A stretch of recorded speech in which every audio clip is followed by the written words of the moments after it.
Good day, everybody. My name is Pe Advincula, taking up Ma'at Science. I'm your discussant for today's topic about conceptual framework. So, what is now conceptual framework? It is a visual or written products that explain the key concepts, variables, and the presumed relationship among them. It also provides a structure for your research and guides data collection and analysis. Another, it is often derived from existing theories and literature. Next is the purpose of conceptual framework. One is clarifies research, question, and objectives, whereas it plays a crucial role by providing the theoretical foundation and logical structure for a study. Aside from that, it also ensures objectives, not just practical goals, but also theoretically grounded, either by using cognitive theory or exema theory, and etc. Next is identifies key variables or concepts. So it helps identify key variables by serving as a theoretical map. It shows what to study, how variables are related, and why those variables matter to the research problem.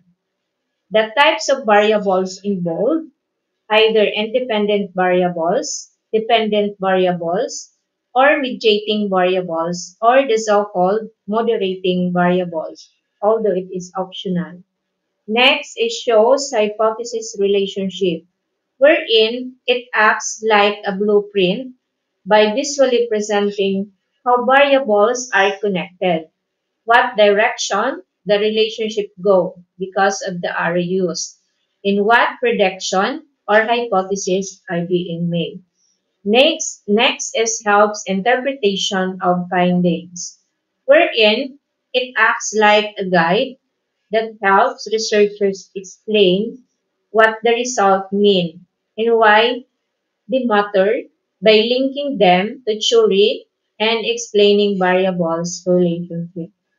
And the last one is guides methodology and instrument design.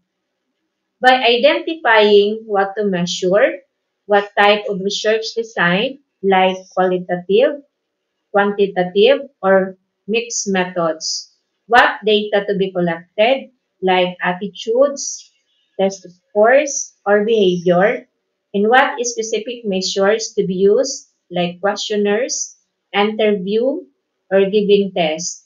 And of course, ensuring everything is aligned with the research goals and hypotheses.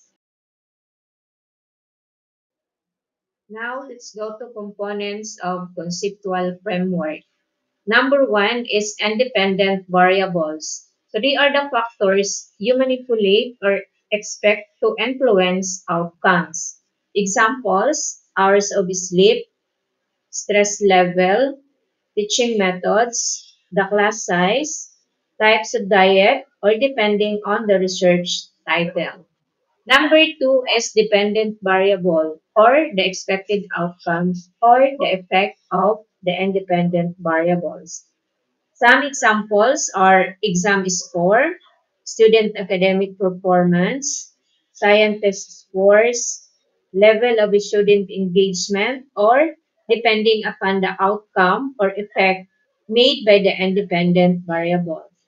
Next, number three, the mediating or moderating variables. Although it is optional, it is the variables that explain or influences the relationship. Example, student motivation, student engagement, study habits, anxiety, that explains how or why an independent variables influences a dependent variable. Next is number four, arrow or link. It shows as a soul relationship that indicates the direction of how variable interact and helps readers understand your assumption.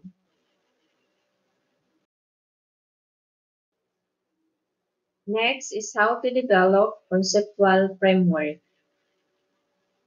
One is identify the key variables from your research question. In identifying the key variables, you should consider the following questions. What is being studied? What factors might influence the outcome? And what is the main topic or relationship of dependent variables from independent variables?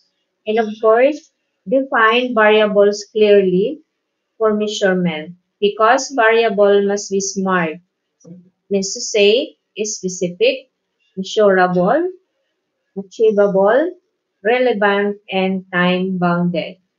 Next is review relevant literature to find theories or models. That's why part of research is related literature, locally or internationally. Although it's critical to part of any research to gather, analyze, and summarize the existing research related to your topic. This way helps you justify your study and show why your research is needed, wherein it also builds background knowledge, find gaps in the research, guides your methods, and support your analysis, and so with your conclusions. Next is draw framework. So after identifying the key variables and reviewing the existing related relevant literature, you will now draw the framework using boxes and arrows to show those relationships. Next is label each variable and explain their relationship. That clearly each part and keep aligned with your research purpose.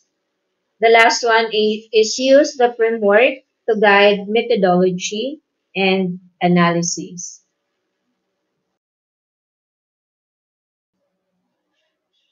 Let's come now to tips for writing conceptual frameworks. One is be clear and concise. So it means to say it express your ideas simple, direct, and no unnecessary words so that your readers understand your research quickly and accurately. Next is use literature back connections. So to support your research ideas, arguments, or findings with evidence from previous studies, this way help connect your study to the broader academic conversation or further studies. It also gives your work credibility through comparing your findings to previous studies and make sure citing your sources correctly. Next is include diagram and description. This is to help readers visually understand complex relationship using conceptual framework, flow chart, bar or line graph, pie chart, or logic model. Next is always align with your research problem and hypothesis.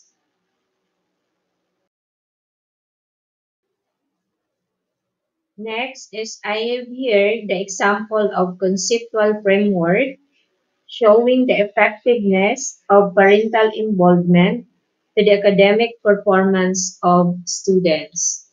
In the figure of conceptual framework, visual presentations shows this figure depicts or clearly describe parents' profile, which has anything to do with parental participation or involvement, wherein parental involvement is crucial to a student academic success.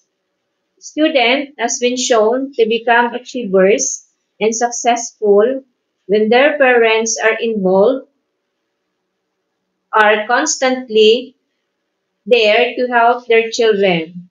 So parents who are excessively preoccupied with their children and don't have time for them has caused issues for teachers and school as a whole.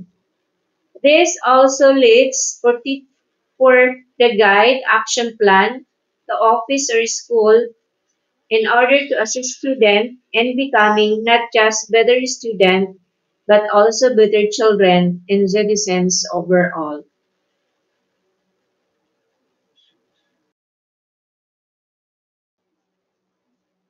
Now, for the summary of my topic, conceptual framework, whereas a conceptual framework is essential in research, it acts like a map. Next, it defines variables and show relationship. It also improves clarity and direction. The last but not the least, it must be grounded in literature. So that would be the end of my discussion for today. Thank you for listening.